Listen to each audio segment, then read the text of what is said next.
नमस्कार दोस्तों, आप सभी का स्वागत है हमारे YouTube channel Indian Ayurvedic doctor पर। दोस्तों, मैं तरुण स्वर्णकार आपके लिए चरक उत्तरार्ध के लेक्चर्स की सीरीज लेकर आया हूँ। पिछले वीडियो में अपन ने बात की थी चरक चिकित्सा स्थान अध्याय 30 की शुरुआत की थी अपन ने। उसमें अपन ने योनि व्यापत प्रकरण जो है पूरा पढ़ लिया है। ठीक है, योनि व्यापत के बारे में थोड़ा सा अपन वापस देखें तो 20 योनि व्यापत थे, जिसमें चरक के अकॉर्डिंग 11 वातस थे। ठीक है, 3 पित्तज थे, एक कफज एक सन्निपातज, दो दो वात पित्तज और वात कफज। इस प्रकार से 20 योनि व्यापत थे। उनके सबके निदान लक्षण के बारे में अपन ने बात करी थी। फिर उससे जो योनि व्यापत के उपद्रव थे उनकी बात करी थी कि वातज रोग हो जाएंगे, GAP गुल्म अर्श और प्रदर रोग हो सकते हैं। इसके अलावा जो है शुक्र का और गर्भ का धारण नहीं कर पाती स्त्री। ये सारे जो है उपद्रव अपन ने देख लिए थे। फिर विभिन्न चिकित्साएं देख ली थी, अश्मि प्रस्तर संकर चिकित्सा वातज में। ठीक है, स्वेद स्नेह स्वेदन बस्ती चिकित्सा, उसमें जो सेंधवादी तेल आदि और जो योग आए थे उनके बारे में अपन ने बात करी थी। पित्तज में मधुर द्रव्यों का प्रयोग अपन ने देख लिया था।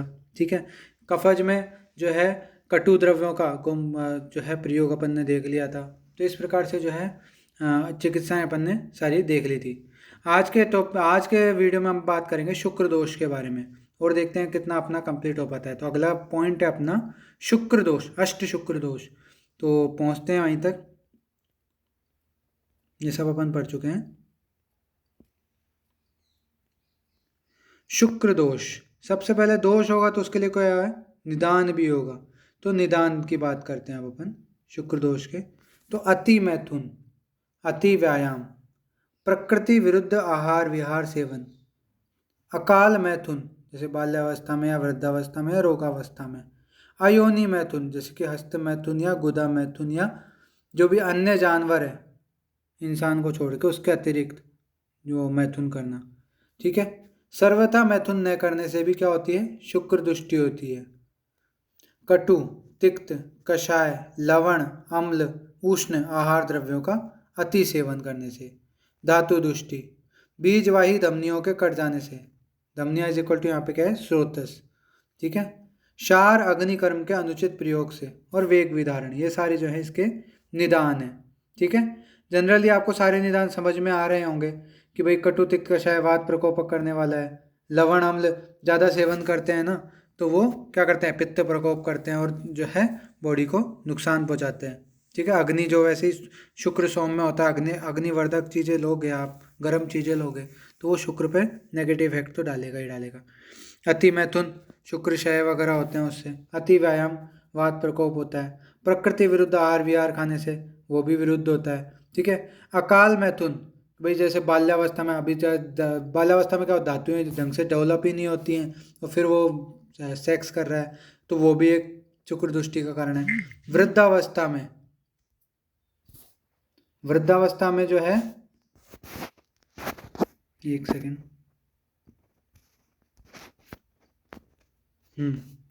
तो वृद्धावस्था में भी जो है रोगावस्था में जो है अकाल मैथुन करने से। ठीक है, वृद्धावस्था में भी सारी धातुएं क्षीण होने लग जाती है तो अकाल मैथुन वहाँ पे भी आ गया। फिर रोगावस्था में कोई रोग हो रखा है, उसको क्षय वगैरह हो रखा है, राजक्षमा हो रखा है, तो वहाँ पे मैथुन करेगा तो उसकी शुक्र दृष्टि तो होगी। तो वो अयोनि मैथुन की बात कर ली। ठीक है, सर्वथा मैथुन नहीं करने की बात कर ली। सारे आपको समझ में आने वाली चीज़ें। अब शुक्र के दोष, श्लोक याद होना से जरूरी है। ठीक है, फेनिलम तनुरूक्षम च विवर्णम पूति पिच्चिलम अन्य धातु संश्लिष्टम अवसादी तथा अष्टमम। ये सारे जो हैं 8 प्रकार के शुक्र के दोष बताए। फेनुलम फ्रोथी, जिसमें फेन आ रहा हो, ठीक है, झाग आ रहा हो। तनु थिन पतला। रूक्षम रूक्षो, ठीक है, रफ हो जाओ। विवर्णम एबनॉर्मल कलर हो, जिसमें नेचुरल कलर नहीं हो। ठीक है, पूती पूती मतलब फाउल स्मेल, गंदी दुर्गंध आ रही हो। पिच्छिल पिच्छिल मतलब स्लिमी चिपचिपा। अन्य धातु श्रेष्ठम यानी अदर धातु मिक्स हो, जिसमें रक्त आदि मिक्स आ रखे हो, ये सब हो रखा हो। अवसादी, शुक्र निकलते समय पुरुष के शरीर में झंझनाहट या अधिक दुर्बलता का अनुभव हो, प्रेसिपिटेशन, तो ये अवसादी हो गया। ये अष्ट शुक्र दोष है। ठीक है, सिंपली समझ में आ रहे हैं क्या क्या है इनके मतलब। फिर वात से दूषित इनमें से कौन कौन से हैं, फेनिल तनु रूक्ष, ये आपको पता ही है। पित्त से दूषित विवर्णता, पित्त का लक्षण है पूति, पित्त का लक्षण है दुर्गंध। पिच्छिल कफज का हो गया, ठीक है। और रक्त मिश्रित वीर्य का क्या हो गया, अन्य धातु उपसंश्लिष्टम ड्यू टू आघात वगैरह। ग्रंथि युक्त वीर्य, अवसादी प्रेसिपिटेशन, इसमें संघ टाइप की दृष्टि होती है। तो ये अलग अलग दोषानुसार टाइप बता रखे हैं। टोटल 8 प्रकार की दृष्टि है, जिनमें से 3 वातज है, 2 पित्तज है, 1 कफज है, 1 रक्तज है और 1 ग्रंथि युक्त है। इस प्रकार से जो है अष्ट शुक्र दोष हो गए। शुक्र दोष की चिकित्सा पहली तो हो गई वाजीकरण चिकित्सा, कि वाजीकरण द्रव्यों का प्रयोग करना चाहिए, ठीक है। दूसरी रक्त पित्त हर चिकित्सा यहाँ पे करानी चाहिए। तीसरी जीवनीय घृत च्यवनप्राश धातु शुद्ध शिला जतु का प्रयोग कराना चाहिए। ये क्या है, धातु पोषण के लिए है। फिर योनि व्यापद नाशक, जो भी योग अपन ने प्रयोग किए उनका शुक्र दृष्टि में भी प्रयोग कर सकते हैं। अब शुद्ध शुक्र के लक्षण, स्निग्धम घनम पिच्छिलम च मधुरम च अविधायी च रेतः शुद्धम विजानीयात श्वेतम स्फटिक सन्निभम। सबसे पहले तो स्निग्ध होना चाहिए, घन गाढ़ा होना चाहिए, पिच्छिल चिपचिपा होना चाहिए, ठीक है। फिर मधुर, रस में मधुर होना चाहिए। अविदाई, कि भाई जो दाह न करने वाला हो, निकलते वक्त जैसे दाह नहीं हो ऐसा। रेत किसका पर्याय है, शुक्र का पर्याय, ये शुक्र के लिए आया है, ठीक है। रेत है। शुद्धम विजानियात श्वेतम, या तो श्वेत या स्फटिक के समान, स्फटिक मणि के सदृश। स्फटिक कहाँ पढ़ा आपने, सेकेंड ईयर में, उपरत्न में, ठीक है। स्फटिक सिलिकॉन ऑक्साइड SiO2, तो वो है यहाँ पे स्फटिक मणि। अब बात करते हैं दोषानुसार शुक्र दोष की चिकित्सा। तो वातज है तो बस्ती अच्छी चिकित्सा होगी, तो निरूह और अनुवासन बस्ती। पित्तज है तो अभियामल की रसायन, ठीक है। और कफज है तो पिप्पली रसायन या अमल की रसायन या लोह रसायन, त्रिफला रसायन, भल्लातक रसायन का जो है प्रयोग बताया गया है, ठीक है। और धातुम उपसृष्टम शुक्र दृष्टि है तो धातु शोधक चिकित्सा यहाँ पे करानी चाहिए। तो ये शुक्र दोष हो गया अपना। अष्ट शुक्र दोषों के नाम आपको फेनिलम तनुरुक्षम च विवर्णम पूति पिच्छलम अन्य धातु संशस्तम अवसादी तथा अष्टमम। ये क्या हो गया, अष्ट शुक्र दोष हो गए, उनकी चिकित्सा आपने देख ली। फिर विभिन्न दोषानुसार चिकित्सा भी आपने देख ली। वाता जतो बस्ती दे दो, ठीक है। पित्ता जतो अभ्यामल की रसायन, कफा जतो भल्लातक रसायन, पिप्पली रसायन, इनका प्रयोग आप करवा सकते हो। तो अगर धातुओं की मिक्सिंग हो रही है शुक्र में, तो धातु शोधक चिकित्सा करवानी चाहिए। ये अपने क्या हो गया, जो शुक्र दोष है उनकी चिकित्साएं हो गई। अब आते हैं अपन क्लैब्य या नपुंसकता पे। तो क्लैब्य के 4 निदान हैं।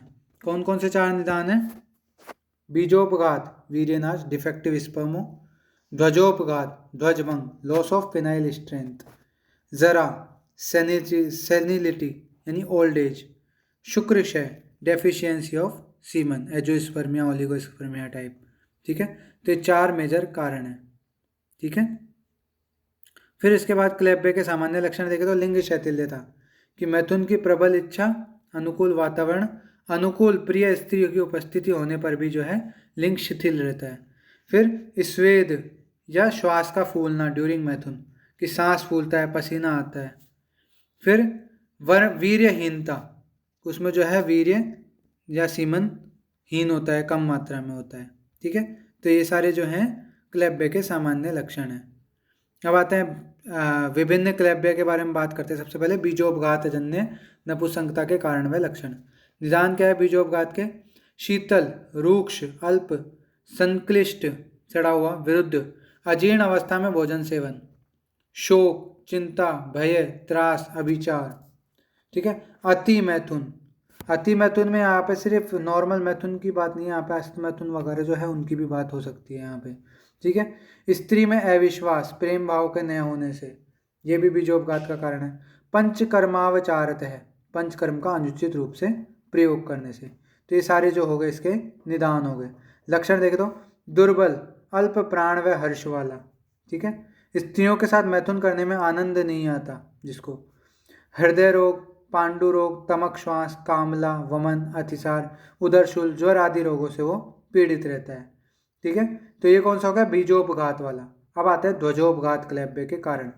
तो अति अम्ल लवण क्षार विरुद्ध असात्म्य भोजन का सेवन, अति जलपान करने वाला, पिष्टान्न गुरु भोजन दधि दुग्ध अनूप मांस का अति सेवन करने वाला, अतिकृश रोगों के कारण जो अतिकृश हो गया हो, कन्याओं के साथ या अयोनि मैथुन करता है जो, ठीक है, अयोनि मैथुन में मैस्टरबेशन वगैरह सब आ जाते हैं।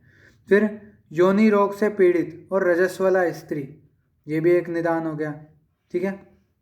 फिर रजस्वला स्त्री के साथ मैथुन करने से, या योनि रोग जिसके ऑलरेडी हो रखा हो, योनि व्यापद हो रखा हो, उसके साथ जो है फिजिकली कांटेक्ट में आने से यानी सेक्स करने से, तो ये सारे निदान में आ गए। दुर्गंधित या विकृत योनि वाली स्त्री से जो है मैथुन करने से, चतुष्पाद पशुओं से मैथुन करने से, ठीक है, मूत्रेंद्रियों के क्षत हो जाने से, ये ध्वजोपघात के कारण है, ध्वजोपघात जन्य नपुंसकता के। फिर इसमें लक्षण क्या हो गए कि लिंग में शोथ, वेदना, राग, तीव्र स्फोट व लिंगपाक, ठीक है। फिर लिंग के ऊपर मांस की वृद्धि, शीघ्र ही व्रणोत्पत्ति,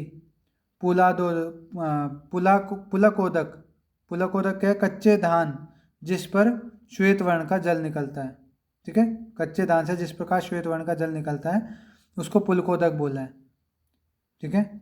फिर इसमें क्या है, इसके समान, पुलकोदक के समान श्याव, अरुण वर्ण का लिंग से स्राव होना। फिर लिंग का टेढ़ा एवं कठोर होना, ज्वर, तृष्णा, भ्रम, मूर्छा, छर्दी, ठीक है। लिंग व्रण से रक्त, नील, कृष्ण, मठमैला स्राव होना, अग्निदग्ध समान तीव्र वेदना, लिंग में होने वाला शोथ, कभी मंद पड़ जाना, कभी उसमें शिथिलता आ जाना, स्राव कभी कभी कम हो जाना, कभी ज़्यादा होना, इस तरह का, देर से पाक, कभी शीघ्र पाक, इस प्रकार के जो लक्षण हैं। फिर पकने पर जो है इसमें कृमि, कीड़े पड़ जाते हैं। तो ये सब किसके हो गए, ध्वजोपघात जन्य क्लैब्य के कारण और लक्षण। अब वृद्धावस्था जन्य, तो रसादी धातुओं का क्षय इसमें कारण होता है। वृद्धावस्था है तो धातुएं क्षय होती हैं।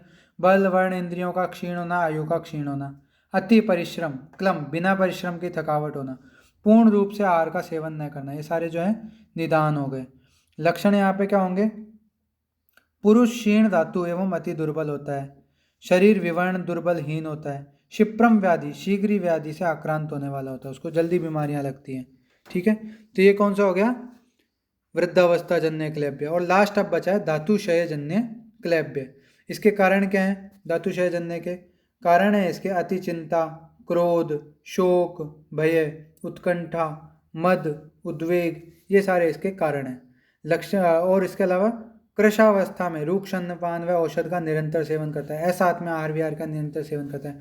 जनरली जो वाता प्रकोपक आहार विहार है वो सब में आपको कॉमन दिखते हैं। इसके अलावा कुछ में पित्त प्रकोपक भी ऐड हो जाते हैं, जहाँ पे पाक वगैरह दिखाई देता है, जैसे कि जो ध्वजभंग वगैरह था उसमें, ठीक है। इस प्रकार के यहाँ पे निदान हो गए। फिर संप्राप्ति की बात करें, धातुक्षय जन्य के निदान सेवन किया, उससे रस है। अब रस से रसादि रक्तम ततो मांसम, मांसान में रस ततो अस्ति च, अस्तनो मज्जा तथा शुक्रम गर्भ, शुक्राद गर्भ प्रसाद जय, कि भाई जो है उत्तरोत्तर धातुओं का निर्माण करते हैं। अब रस ही ढंग से नहीं बनेगी तो आगे की धातुएं भी प्रॉपर रूप से नहीं बन पाती हैं।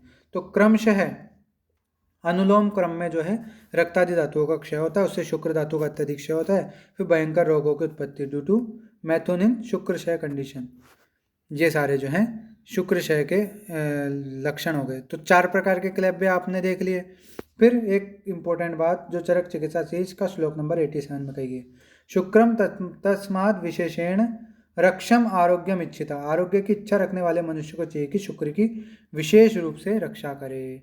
फिर क्लैब्य की साध्यता की बात करें तो ध्वजभंग तथा क्षयजन्य क्लैब्य जो होते हैं वो असाध्य होते हैं। मूत्रेंद्रिय के कट जाने व अंडकोश को निकाल देने से होने वाली जो नपुंसकता है वो भी परमानेंट होती है, असाध्य होती है। सन्निपाता जो अतिदोष के कारण जो उत्पन्न चतुर्विध क्लैब्य हैं वो असाध्य होते हैं। अब क्लैब्य की चिकित्सा की बात करें तो संशोधन उसकी सबसे मेन चिकित्सा है। स्नेहन शोधन कराने के बाद स्नेह युक्त विरेचन देना, फिर अन्नपान का सेवन अथवा निरुवस्ती का प्रयोग करना, फिर पलाह, शरण, मुस्तक आदि योगों की अनुवासन बस्ती देना। इसके अलावा रसायन चिकित्सा, वृद्धावस्था व क्षयजन्य क्लैब्य में रसायन चिकित्सा करनी चाहिए। वाजीकरण चिकित्सा, बीजोपघात जन्य क्लैब्य में वाजीकरण चिकित्सा। इसके अलावा बस्ती कर्म कराना चाहिए। फिर देव व्यापाश्रय चिकित्सा, जैसे कि मणि धारण, यज्ञ, स्तुति, बलि, होम, ब्रह्मचर्य, जप, तप आदि का जो है यहाँ पे प्रयोग करना बताया गया है। तो इस तरह से आज अपने जो है सबसे पहले शुक्र दोष और फिर नपुंसकता वाला जो टॉपिक है, क्लैब्य वाला जो टॉपिक है वो कंप्लीट हो गया है, ठीक है। नेक्स्ट अपन बात करेंगे प्रदर रोग की नेक्स्ट वीडियो में। यहाँ पे अपन इतना ही पढ़ेंगे आज के दिन। एंड करता हूँ क्लास। कमेंट बॉक्स में ज़रूर बताएं। जो भी आपके सुझाव हैं, जो भी आपकी क्वेरीज़ है, कोई भी डाउट आ रहा है आपको, तो कमेंट बॉक्स में ज़रूर पूछें। और हमारे चैनल को सब्सक्राइब करें और ज़्यादा से ज़्यादा शेयर करें।